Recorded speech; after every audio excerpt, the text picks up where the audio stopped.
2026 has just started and I already hate it. I want out. So let's turn back the clock about 40 years or so to when everything unilaterally was much better for everyone. We're going to pretend that the year is 1984. Now, don't worry, the year isn't actually 1984. Or is it?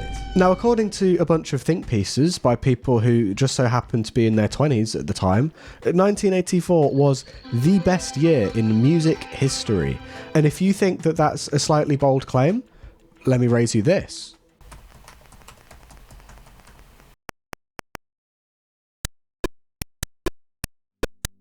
What you're hearing right now are the dulcet tones of a program called Drum Machine by Steve A.J. Broad. This program came out for the ZX Spectrum in 1984, making it the oldest bit of software I was able to run for this video, which, by the way, is about ancient music software. I don't know if you gathered that. Anyway, it's real simple, right? Essentially, you're going to give this program a string of text, and different characters represent a different sound, and it will just iterate through the set of characters, making each sound in turn. You can either give it the string of characters beforehand or change them live as the program runs through your sequence, although I was operating on a bit of a delay and so this latter one was pretty tricky. So say I want a drum, I will punch in D. And sometimes, occasionally, it'll register. So you're now hearing every sound that this drum machine is capable of making. You might notice, it seems to me that it doesn't quite run in time. I think because it plays the sounds linearly one after another and the sounds aren't equal in length. So there's kind of a little bit of wonkiness involved in there. I showed you that live input mode, but actually the one that I've been trying the most is mode 2 over here, input string, where instead of having to kind of time it in that awkward way, you can lay out ahead of time. Drum, nothing, drum, nothing, drum, block, buzz, drum, nothing, nothing, S. So you put S in to end the loop. And then if I press enter, hey, that's, it's a drum beat, technically. And you can also, which I didn't realise until about 5 minutes before hitting record, you can change from this screen. So let's say I want a block there. One of these times, it'll register that input. There we go. I think that pulls the beat together, actually. That's kind of rescued it. To be honest, that is most of what I've got to say about Steve's drum machine. It's a pretty small scale, but very charming bit of software. From 42 years ago, that's not bad, really. I actually went down the Steve Broad rabbit hole to find that he made loads of ZX Spectrum games, and is in fact still making ZX Spectrum games. This is his brother. This is his nephew. This is his dog. And that was as far as I got before just feeling like a total creep. Now, what would happen if we, like Steve, remained in the ZX Spectrum ecosystem, but turned the clock forward to 1985, and also just absolutely jacked up the scope of a drum machine on this hardware? You would get the Cheetah SpecDrum. And I'll give you a minute to see if you can work out what the pun is in the name there, while I set up a new pattern so I can show you. We'll call it Will, and let's go in.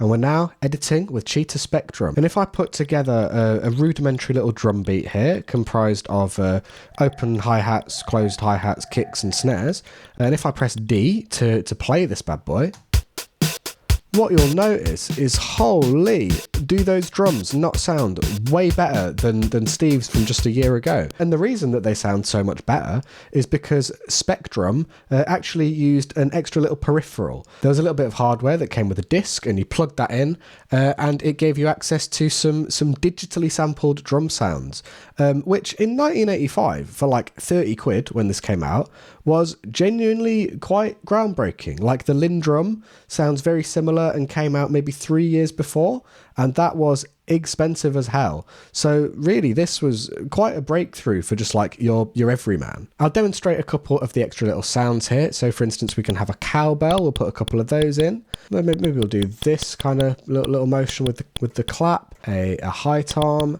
and a low tom. Not there. Okay, that's one little thing I've noticed about the software. We'll get to that in a moment. But for now, just pretend that little 4's not there. Let's play that. That's got some mojo to it, right? That sounds genuinely pretty good, especially the kick, the snare, and to a slightly lesser extent, the toms, all sound, I would say, punchy and pretty fantastic, to be honest. One thing I have found, though, is I could not work out for the life of me how to remove a note that you've put in by accident. So this extra 4, for instance, I can press backspace, and what that does, it just wipes that whole beat out of existence. So I'm in an odd meter now, and if I play that now, sounds good. Whoops. Yep, it's just going to sound like that now, and I don't know how to get that note back, unfortunately. Now, while we're here, and while I've already ruined this beat, let's go into the real-time record mode, which this program has. And similarly to Steve's little drum machine a minute ago, this lets us punch things in live. But also similarly to that, I am working on a big fat delay here. So it's actually pretty agonizing trying to get drums in on the beat. So for instance, let's try and get some low tom in there. I press right, and now we're running through the loop. And if I press the 0 key, I'm going to insert a low tom in there. About half an hour after I press the key. But you can hear it, and it sounds good, right? It's 1986 now, and we find ourselves in the idyllic streets of Kassel, West Germany, where a young Chris Hulsbeck is tapping away at his Commodore 64. In a mere 31 years, this guy is going to write the soundtrack to Bubsy, The Woolies Strike Back. But in the meantime, he's produced a neat little program by the name of Soundmonitor, which he's distributing in the German computer magazine 64er. And there's not like a disc attached to each issue of the magazine or anything. I mean, he has literally written out the machine code of the program, 11,000 hexadecimal numbers, into this magazine. So you grab your Commodore 64, copy out each of the 1,448 lines, and if you got every single one right, you'll see this.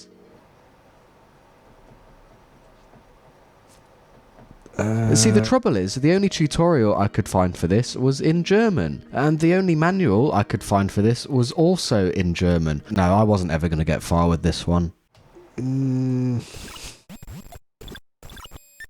Is it making noise? It's making the quietest noise I've ever heard. Unfortunately, I think that's going to be the extent of my experience with this one. But don't worry, because this interface is going to go on to shape electronic music for decades to come. Kind of. See, this is something like an ancestor to tracker software. You know trackers, you get several tracks of audio arranged in columns, and each column contains a series of numbers flowing down the screen. Each of these corresponds to a note, and the software reads them downwards, executing each note as it goes down.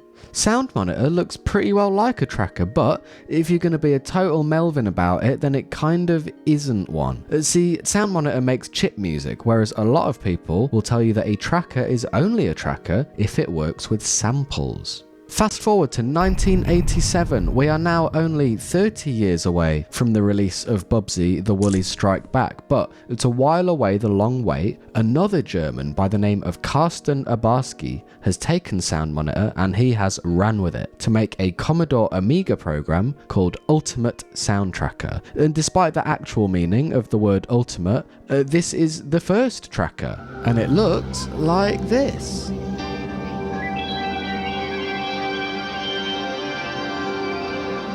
Experience the mind.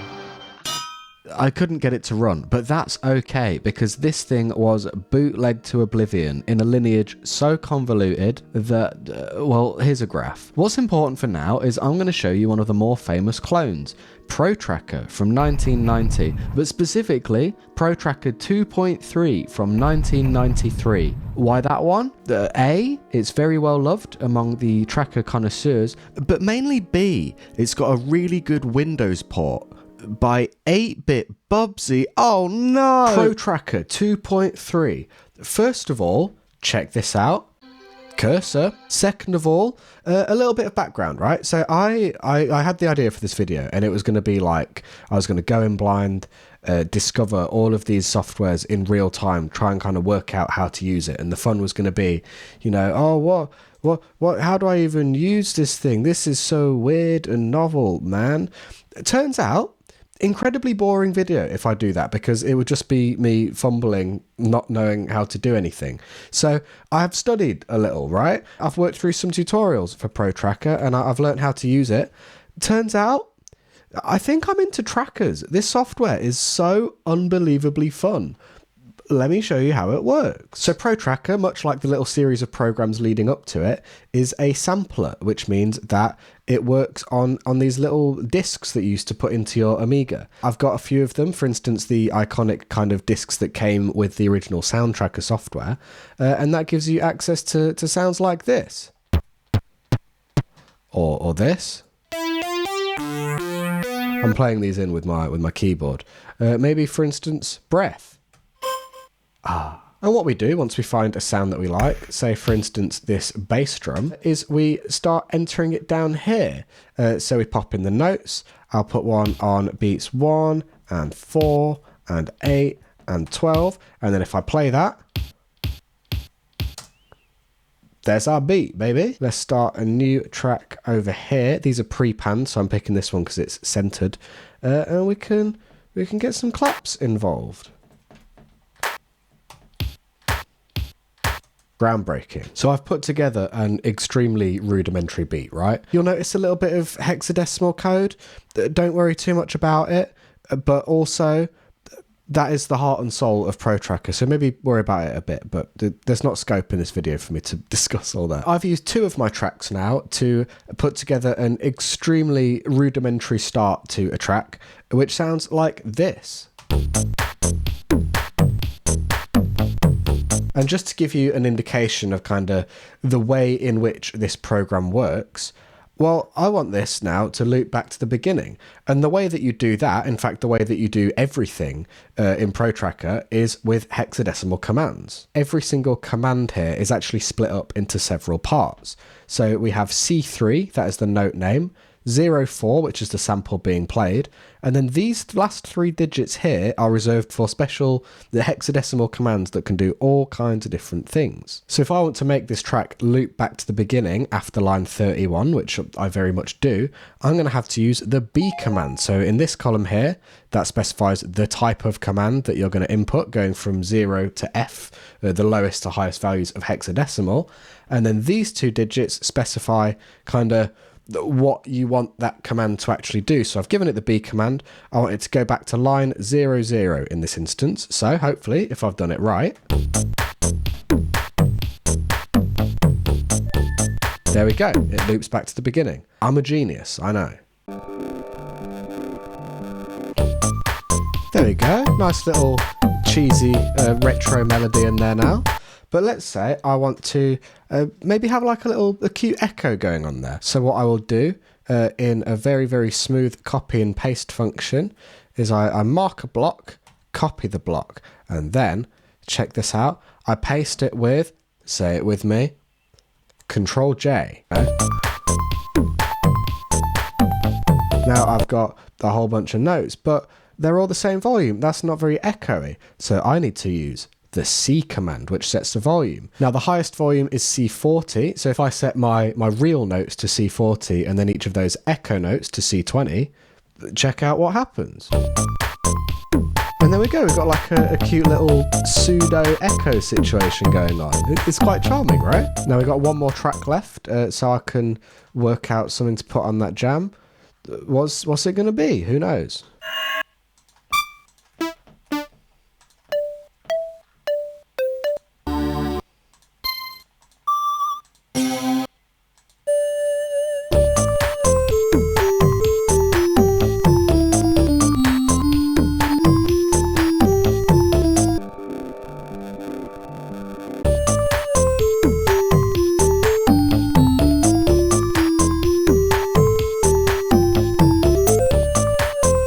Yeah, okay, I like that one. However, it's going to be possible to add a little more sauce to that lead line.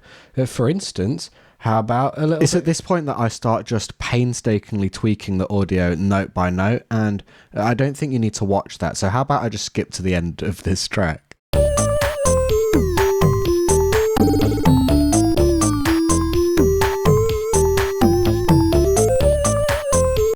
Kind of cool. cool, right? I mean, look, I discovered this program about a week ago, but genuinely, I think that if someone came up to me tomorrow and asked me to make a chiptune track, I would use this software because I have never, ever been able to get this authentic a chiptune sound in any modern DAW. Probably because, quite obviously, you know, this program is chiptune music. But there's another kind of music that this program also is. And let me show you that as well. Okay, so here's one I made earlier. This is basically just a blank project, except for the fact I've put a little sample, a mystery sample, every 16 rows or so. What is that sample? I hear you begging and pleading to know. Well, it looks like this, which might clue you into the fact that it is a drum break. I've got this drum break set to go every 16 rows, as I say. So say I put in another little command here, that's going to start this again at row 8. But what if I wanted to start at a different point in the waveform? It's time for the 9 command, baby. And what the 9 command does is these 2 digits will reference a specific part of the sample. And in this luxurious PC port, I have a much easier way of kind of working out what that's going to be. As we hover over, you see in that corner there, it's showing 920, 921. Those are our reference points for if we want to chop to this part of the sample using the 9 command. So it's telling us here 921 is the place to be if we're looking for that snare. So back we go. We'll reference 921. Check that out. Almost sounds like we have the beginnings of the world's lamest jungle track.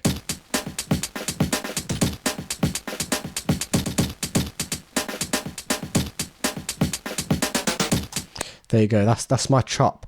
It is really not anything approaching jungle, but you can see from, you know, that humble little 9 command, you can see how this tracker would be an incredibly capable jungle device. I've not even begun to scratch the surface of Protracker, by the way. There is like properly in-depth sample editing, a whole bunch of way more clever stuff you can do using the hexadecimal commands. It is deep as hell and incredibly capable, and I actually think you kind of owe it to yourself to spend a bit of time in this program. But alas, we cannot stay here forever. Let's find some more ancient software. Cool Edit 95 is an interesting bit of software, actually, because this is what would later go on to become Adobe Audition. So if you are an Adobe user, why? But also, you are using a direct descendant of this cool software. And even back in 1995, they were already being stingy bastards. Look at this. So the installer I've got is a trial version, and they let you choose a whopping 2 functions. And one of those functions is saving, so obviously you need that, which means that every other effect that this software is capable of, we're going to have to use one at a time, do it, export it, and then bring it back into Cool Edit. So, yeah, that is cool, guys. Thanks. Let's go for echo, echo chamber, and reverb.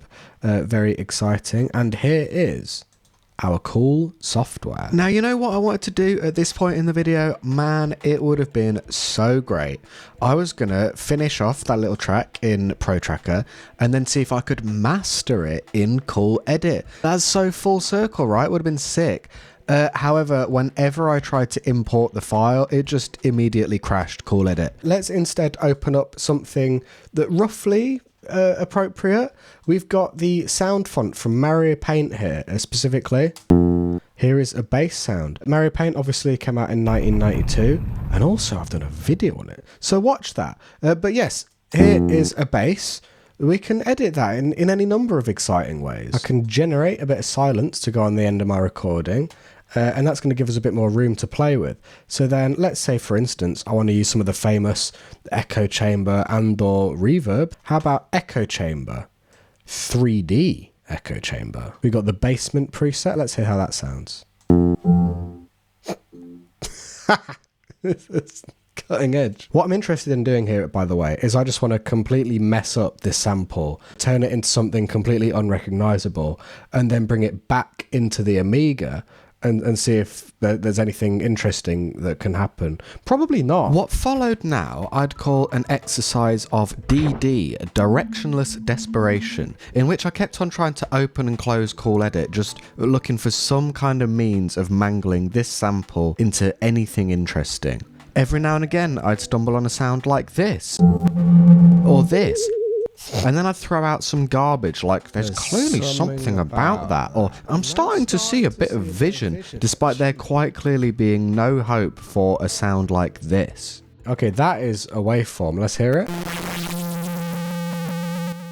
Oh. However, the fortune started to change when I discovered a quiet little option simply called music.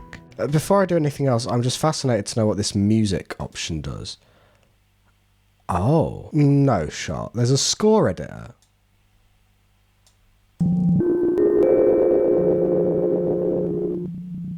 Oh, that is fantastic. Okay, change of plan. We're going back to this and we're using that score editor. That is fascinating. Let's just keep on making some music, I suppose.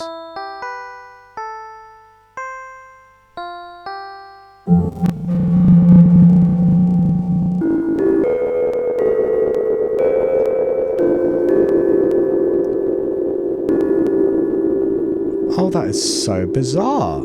Yeah, never mind anything that I was doing with distortion a minute ago. This is way more interesting.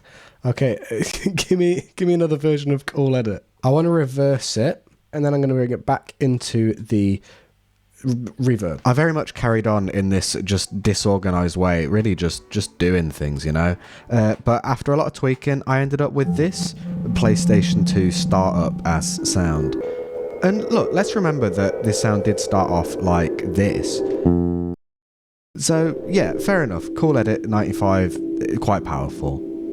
Okay, for sure that is something. So is it going to be possible to export this as an Amiga compatible IFF file with the goal of bringing that back into Protracker and making some like weird funky ambient or whatever? Yeah, that's totally possible. The only wrinkle is the track you end up making might not be that good, but that's okay. We just won't spend that much time on this bit. I went back into Protracker and on top of that drum break from earlier, put the little sample in a few different ways, you know, bit of bass, couple abstract pad type things, and now it sounds very much like the track you're currently hearing. Ain't that something?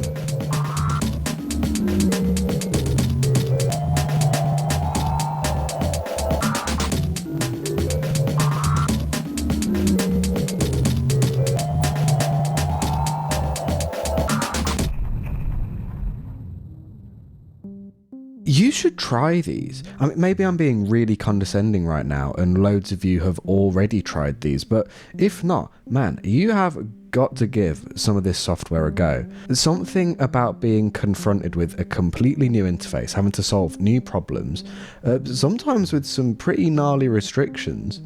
It just forces that creativity. So yeah, if nothing else, Protracker, man, give Protracker a go. A lot of what I've discussed in this video, especially when I've been touching on old hardware like Commodore 64s and Amigas and stuff like that, it crosses over into this fascinating subculture which I had no idea existed like 2 weeks ago, and that's called the Demoscene. It's this pretty niche but intensely dedicated group of people who continue to use and are actively pushing the limits of this ancient hardware that I've been fumbling about with for a lot of this video. The Demoscene is literally listed among the UNESCO World Heritage of several European countries. I just really wanted to mention it because it's this fascinating intersection of art and technology, and really my point in bringing it up is if you have found anything in this video vaguely interesting, seek out literally any Demoscener, because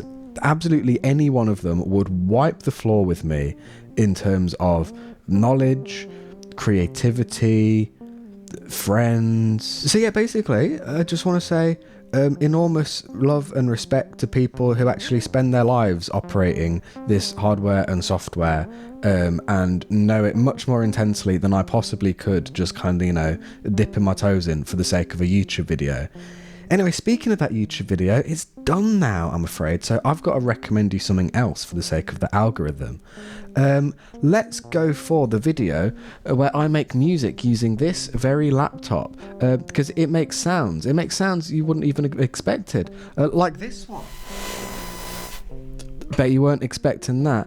Or I guess you could watch the Mario Paint video, either's old hardware in it. It's all relevant, I suppose. Anyway, look, I trust you to make a decision that's going to benefit your mind, heart, body, soul, all of it. But just in case, remember that such decisions include subscribe